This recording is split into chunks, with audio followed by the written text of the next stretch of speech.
man again, King Olamzi. I welcome you to another episode of the Flashpoint Show. You know how we do it, right? We bring a lot of people with different career and different potential, so that you people will know a lot of things regarding your favorites out there, your favorite artist or favorite entertainer. But today, I am not bringing an entertainer. I'm not even bringing an entrepreneurship. What I'm bringing today has to do with things that is really going on in the world wide, which is the political ambition area. Trust me, today is going to be a very fantastic show, and don't leave us behind. You will always enjoy this, as we say. I remain your host, King Olamzi. How are you today, sir? I'm doing fine, sir. Wow. Thank you very inviting me for your show. You're you're very welcome, sir. Can you introduce yourself to the people out there, sir? Please, I'm Eugene Tobori Okojie. Eugene Tobori Okojie. That name sounds somehow like you look like a Nigerian. Am I correct? I am a Nigerian. Oh, you are in Nigeria. So you're from Nigeria. Which part of Nigeria, sir? I'm from Edo State, to be precise. Edo State precisely. Yeah. Oh wow, that's great. That's great. So like, you never look like an Edo man, first of all. Second of all, you don't even look like somebody from Nigeria. Complimentarily, I do get that from a lot of people. Oh, that means I guess right. Mistakes my identity for being from the eastern part of the country rather than the southern part of the country. Oh wow, that's great. Sir. So like, how long have you been in diaspora, sir? I've been in the diaspora now for 7 years. Okay, like, is Malaysia your first place that you travel to, or what? No, it's not my first place of call. Okay, so what's it like? What and where are the places that you've ever been to, sir? I've been to England. England, like you spent how many years there, sir? I spent about a year there. A year, okay. Before coming down to Malaysia. Oh, before coming down to Malaysia. So in all totality of the year's duration is 7 years. Yeah. Oh, great. That's nice, sir. That's nice. So how is everything, sir? It's fine. Oh, great. Gradually pushing and being very, very That's fine, productive. sir. What do you do for a living, sir? I'm a web developer. A web developer. Oh, wow. Practically web applications, mobile applications, oh, websites. Wow. Great. Yeah. Yes, I feel the fact that you were putting on back 2023. What is it all about, sir? Yeah, it's about it's not news story. It's not even news of story. Course, it's story. This Emilio kind of a thing, right, going on in Nigeria. Yeah, it's a global story. When you pick on your Al Jazeera set and you tune in, you hear the Nigerian news there. If you pick on your CNN sets, so it's everybody. Majority of the people that are paying attention globally knows that Nigeria or Nigerians are going into an election year. Yeah, and of course, yeah. Of course, you're right, sir. And practically, we are basically like 3 weeks away from election day. Okay. So that is what we are trying to represent or trying to navigate. All right, let's digress a bit, sir. Like, talking about this election of a thing, you understand? Okay, because I really see you, seeing you putting on the cap of Asiwaju Bola Ahmed Tinubu. That really means that you are one of his strong loyalists, or probably you really follow him. He's your own presidential aspirant candidate, right? Politically, when you try to delve yourself into Nigerian politics back and front through the 60s, 70s, and the 80s, your confidence climbs. It inclines because that you have taken the stand on who you want to support. Okay, so like... And this cap is an indication of my stance. Just like an emblem. Yeah. I like that. So like, what's your take on Asiwaju ambitions towards this 2003? Because the basic truth is that only God knows who's going to enter, right? You understand? Yeah. So, but I really want to really know. And once I'm knowing, your viewers out there too, they are knowing. For some people that they have there, they don't even have the much instinct regarding Batch 2023. Are you getting it? So, like, what is your take on Asiwaju ambitions towards 2023? Asiwaju Bola Ahmed Tinubu's ambition towards 2023 is a right and ambition. It's a political ambition. And a political ambition in the sense that this has the capacity of making policies to influence or affect the lives of millions of Nigerians across the divide. So the ambition is a right ambition, and because he has that ambition, based on capacity and based on behavior, that is why we throw in our support for him. On the long face, we hope to try to not convince, allow Nigerians understand the dynamics of Nigerian politics. The understanding, because when you understand where Nigerian politics is, what it represents, the policy making that can affect me and you, even over here in the diaspora, you begin to appreciate the ambition of Bola Ahmed Tinubu towards the presidency of 2023. Well, wait, sir. You know one thing I'm really liking now?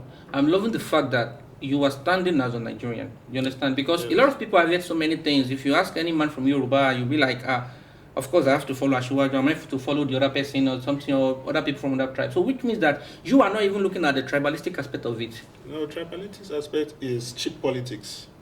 Tribal, because cheap it's cheap politics. Those like of them that. that like to bounce on tribal intelligence or ethnicity intelligence, as you might have it. Nigeria as a country has never really integrated. From the Civil War up till now, hasn't integrated, and we are still facing that challenge. Like a few days back, the 36 governors that you have in Nigeria vividly, vehemently, and strongly declined local government autonomy.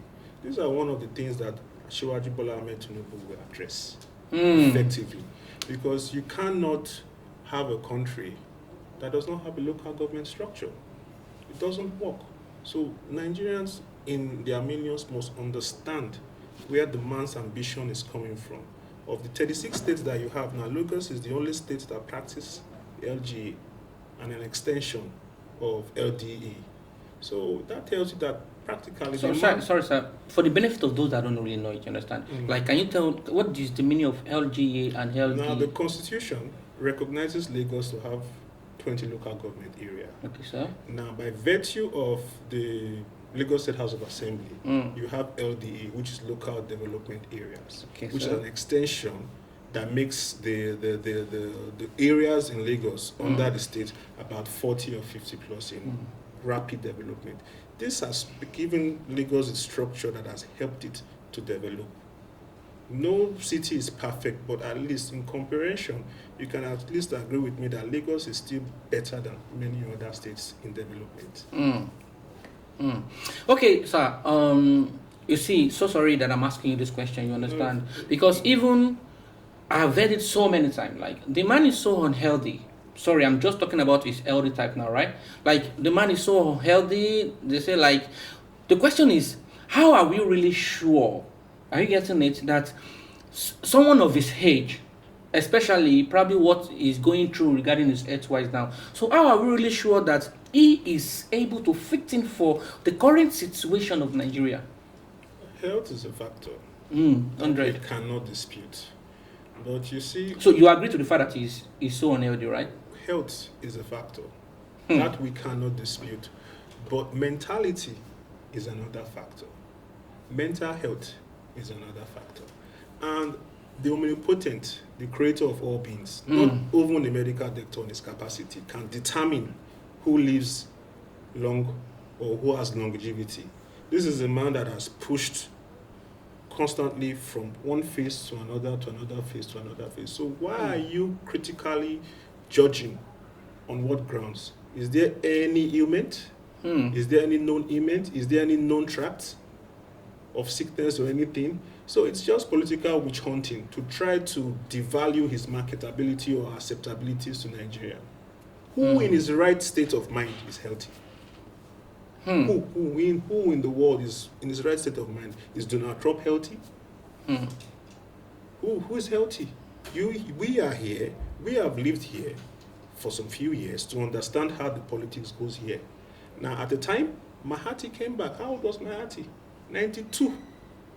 Mahathir practically became the oldest prime minister. Like the prime minister of Malaysia. The oldest leader. And he went to the Guinness Book of Records as being the oldest person to come back to office to rule a nation. And he spent 4 years.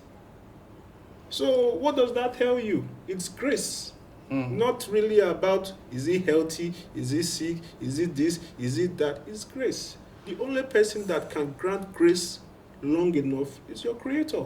So medically, there's no evidence that suggests that the man is sick or unhealthy.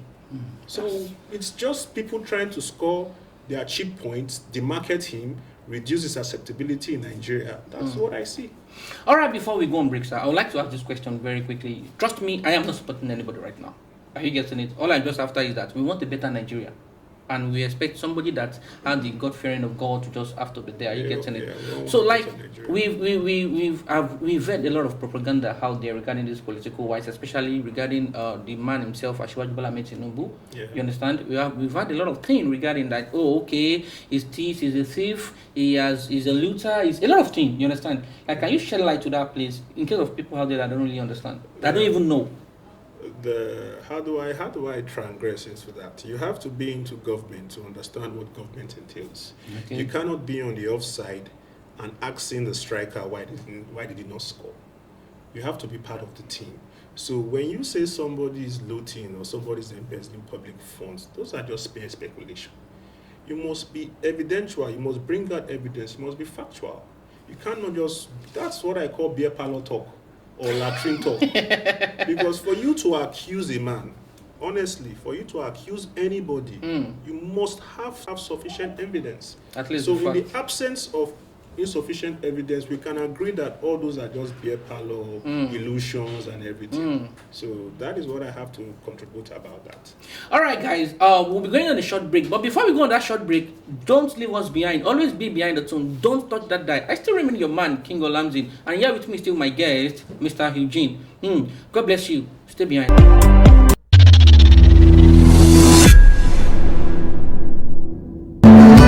Hello everyone, it's your man again, King Olamzi.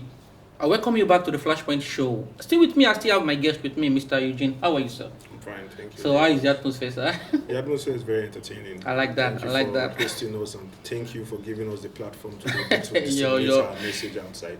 Thank you, sir. You're always welcome, sir. So before we go on the break the other time, we are really talking a lot of things regarding Bola Ahmed Tinubu, sir. Yeah, like I want yourself, right? I want you to give your own personal perspective regarding the fact that can you tell us the reason why you think Ashwaju is the best president for Nigeria as of today, as of this Nigeria today that we have? Bola Ahmed is the best bet we have among the arrays of contestants. How many political parties do we have? We have 18 political parties running for the presidency. That means we have 18 aspirants. And from the Nigerian perspective, we're only concentrating on 4 top aspirants, which is Konsoko, Atiku, Obi, and Bola Ahmed. Now, to transgress it or break it down to simplicity is the factor that, okay, we can peg Musa Konsoko, Obi, and Tinubu in the same fora because they have all been governors of the states. Okay. By performance enhancement level or performance measurement, we can say that Tinubu beats Musa as far as state governor comparison is concerned. Okay. It beats a Peter Obi as far as state governor comparison is concerned. So what are we going to compare those two people with? Okay, so based on comparison, we're going to compare based on Konsoko. Konsoko has been a governor before in Kano.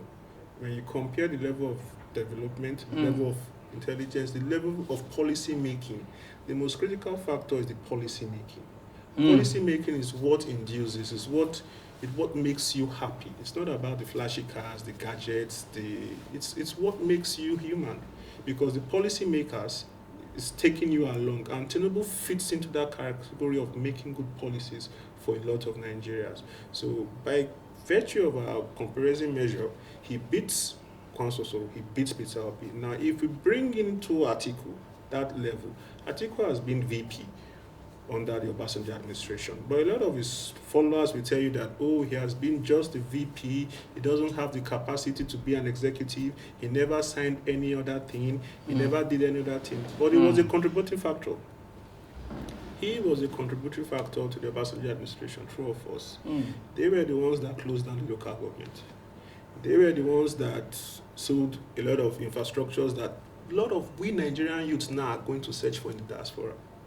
That is the sad reality of it. They sold Nitel in Oyo State or in Ibadan State. They devalued NEPA, converted it to PHCN, distribution companies. How do you evaluate a company that does not know anything about electricity and you call them distribution companies? So the fora that the Obasanjo and Atiku administration left for a lot of we Nigerians that are coming of age now, it's what we cannot fathom. The mess they left behind. Nigerians talk about Twitter migrating to Ghana, Facebook not coming to Nigeria, the technological giants are not coming into Nigeria, Nigeria is the giant of Africa. For Christ's sake, you don't have first-hand infrastructure. Because if you want to bring big tech into Nigeria, they need government infrastructure. Big tech is not going to pay MTN Glo for their services. No. Rather, big tech would prefer to use something like Nitel if it still existed. But there's no Nitel again, it has been privatized. A lot of larger steel, Ajakuta steel, a lot of mess sold at what price? And Nigerians are now telling us that the best bet they have is bringing in an article to what match up with a bit. That's their own thought. But do they really understand? That is the question. Sir, I love the fact that you are defendable. Like I love your defense mechanism, and at the same time, honestly, I talk regarding on what I saw probably on the social media, internet or something. You see, there was a time that I was looking at a particular video where Ashwaju Bola Ahmed Tinubu was like saying Oshekini Olule, Oshekeji Olule, Osheketa Olule. Oshekini Olule, Oshekeji Olule, Osheketa Olule. Ó ti sọ̀kan lórí television.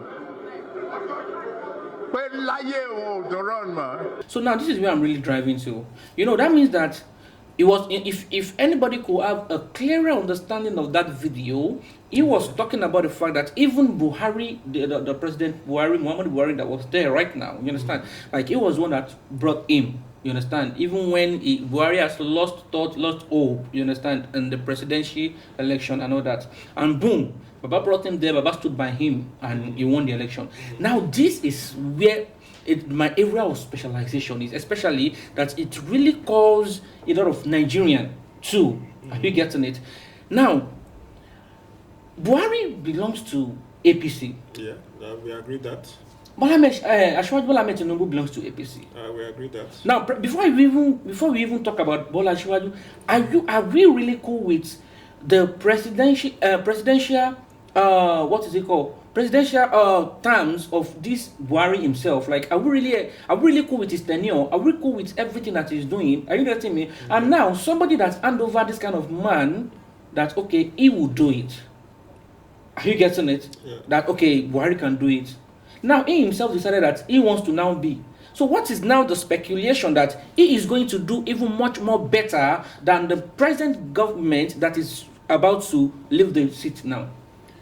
Okay, let's go like this for proper understanding. Now, Tinubu is coming in or aspiring politically ambition to improve on what Buhari has left on the ground. Are we really sure that Buhari did anything?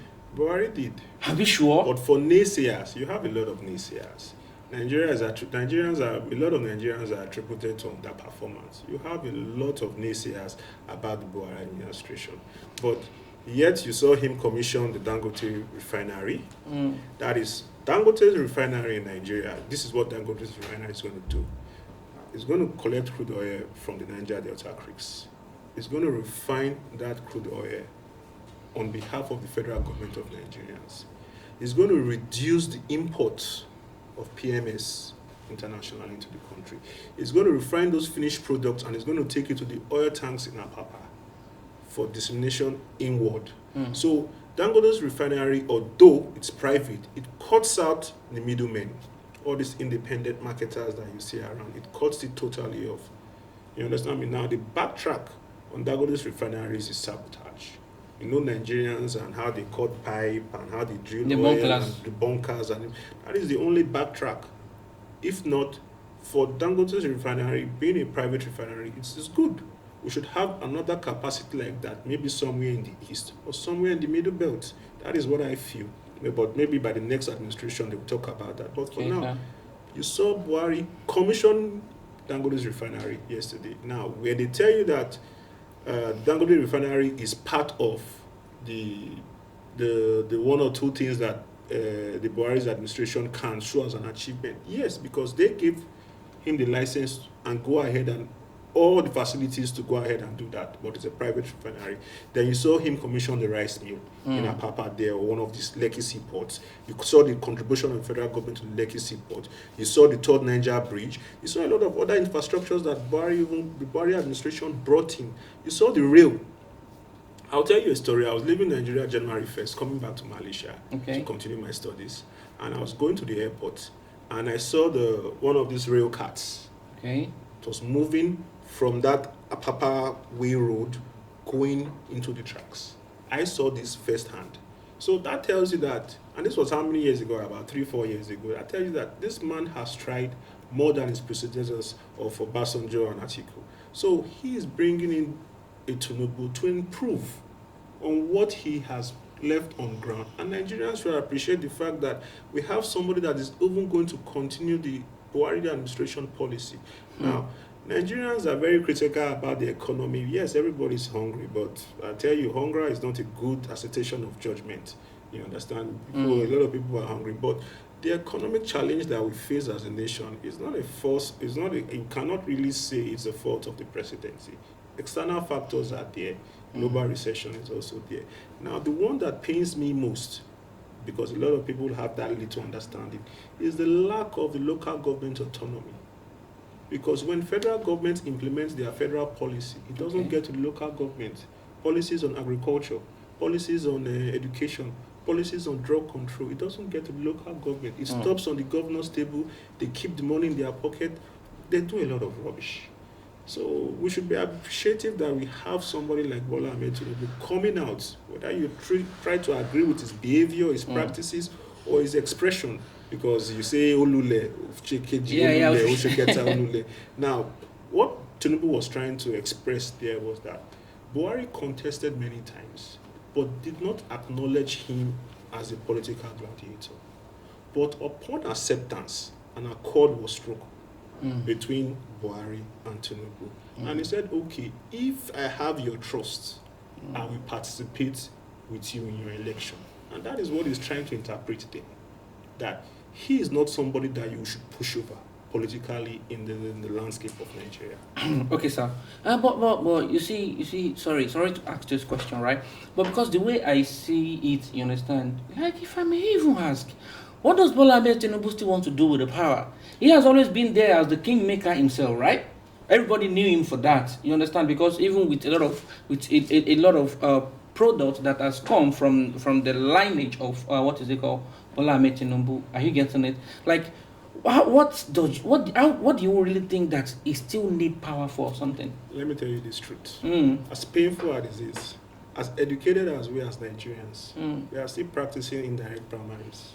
We are still practicing consensus primaries. Peter Obi came back by mere consensus. That is unopposed. Konsoko, consensus, unopposed. Atiku, indirect. Tinubu, indirect. Now, Tinubu is the only candidate from the whole 18, not the 4, the whole 18 that fought for direct primaries. Direct primaries is the potential for Nigeria to unleash young Nigerians with ideas on how to grow the economy, how to move the government forward. And that bill was shut down by the likes of the Wikis and some other people because they said the political parties have their rights to choose whatever method of primary they used to adopt. But we forget in the Constitution that the National Assembly has the right to make laws. So if the Direct Primary Act is a law coming from the National Assembly that Buhari was refusing to sign because of the threat that was coming in, come on, what else do if the National Assembly cannot make laws for us as Nigerians because the governor is threatening, then what next? What do we have? So for Tinubu to try to support the Direct Primary Act is a very important bill that was refused by the last electoral act that was signed. And Tinubu was the only person of all the candidates that was fighting for that bill. All right, sir. So what's your take on people that are in diaspora that basically wants to vote or something? Like, how do you think they can basically do that? Are they to go to Nigeria to vote or what? No, like Americans, they have a system for Americans outside America to participate. But we know our infrastructure is not very good. Electricity is a factor. There's no database. If you want Nigerians to participate in diaspora, to participate in elections back home, it's still process. Everybody has their data based on your NIN, your national identification number, and based on your passport number. Even if you have expired visa in your host country, it doesn't matter.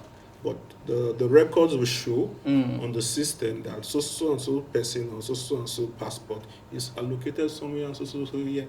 So if you have that portal created by INEC that is independent, Nigerians can log in using their national identification number and also using their passport number. These are two critical numbers that are personal to you to you as an individual, you can log in and cast your vote. But maybe they have not thought about it. Maybe in the future they will think about it. But for now, all right, that was fantastic. All right, guys. Honestly, we've been enjoying Mr. Eugene in the house. He has been a very good, defendable man regarding Bola Ahmed Asiwaju Tinubu.